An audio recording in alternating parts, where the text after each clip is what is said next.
বন্ধুরা, তথ্যসাথী চ্যানেলে তোমাদের স্বাগত। আজকের এই ভিডিওটি খুবই গুরুত্বপূর্ণ।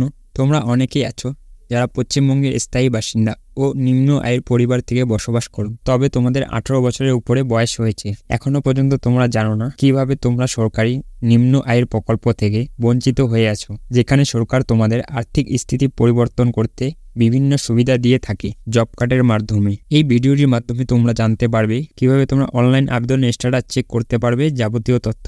যদি তোমরা চ্যানেলটিতে নতুন হয়ে থাকো, এরকম গুরুত্বপূর্ণ ভিডিও পেতে চ্যানেলটিকে সাবস্ক্রাইব করে রাখো। তোমাদের বলে রাখি, আবেদনের জন্য সর্বপ্রথম তোমাদের গুগল প্লে স্টোর থেকে উমাং অ্যাপ্লিকেশনটি ডাউনলোড করে নিতে হবে। এখানে দেখতে পাচ্ছ এই অ্যাপ্লিকেশনটা আমার মোবাইলে আগে থেকে ইনস্টল করা ছিল। তারপর এখানে ওপেনে ক্লিক করতে হবে। ওপেন করতেই এরকম একটা পেজ শো করবে। এখানে রেজিস্টার বা লগইন লেখা আছে, এখানে ক্লিক করতে হবে। যদি তোমরা আগে থেকে ইউজার আইডি বা পাসওয়ার্ড বানিয়ে থাকো তবে সেটা দিলেও হয়ে যাবে, অথবা এখান থেকে মোবাইল নাম্বার দিয়ে ওটিপি দিয়ে রেজিস্ট্রেশন করে লগইন করতে পারো।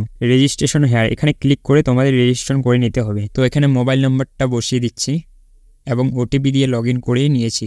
লগইন করার পর এরকম একটা ইন্টারফেস শো করবে। জব কার্ড আবেদন করার জন্য উপরে সার্চ করতে হবে জব কার্ড লিখে।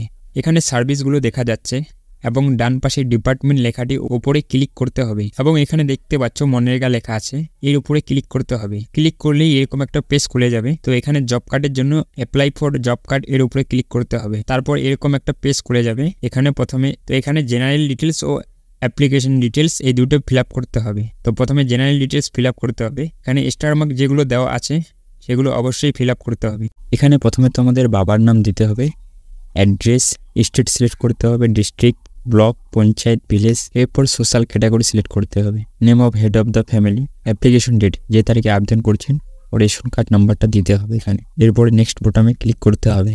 এরপর অ্যাপ্লিকেন্ট নাম, জেন্ডার, এজ, ডিসেবলটা সিলেক্ট করে নিন এবং তার নিচে মোবাইল নাম্বারটা ও আধার নাম্বার দিয়ে দিতে হবে এবং এখানে একটি জেপিজি ফরম্যাট ফটো আপলোড করতে হবে। এরপর মেম্বার অ্যাড করতে হলে এখানে ক্লিক করতে হবে। মূলত এভাবেই অ্যাপ্লাই করতে হবে নতুন জব কার্ডের জন্য। এখানে আরো দুটি স্টেপ রয়েছে। এখানে তোমাদের অ্যাকাউন্ট নাম্বার ও বাকি ডিটেলস গুলো দিয়ে ফাইনাল সাবমিট করতে হবে। এরপর একটা অ্যাপ্লিকেশন নাম্বার পাওয়া যাবে। এই নাম্বারটা দিয়ে তোমরা স্ট্যাটাস চেক ও জব কার্ডটি ডাউনলোড করে নিতে পারবে। জব কার্ডটি ডাউনলোড করার জন্য ডাউনলোড জব কার্ড এখানে ক্লিক করতে হবে। তো এখনো আপাতত সার্ভার প্রবলেম থাকার জন্য ডাউনলোড হচ্ছে না, তবে অতি শীঘ্রই তোমরা এখান থেকে পেয়ে যাবে। মূলত এভাবেই তোমরা নতুন জব কার্ডের জন্য আবেদন করতে পারবে। আশা করি ভিডিওটি তোমাদের জন্য সহায়ক হবে। ভিডিওটি ভালো লাগলে লাইক করবেন ও প্রতিনিয়ত আপডেট পেতে চ্যানেলটিকে সাবস্ক্রাইব করে রাখবেন।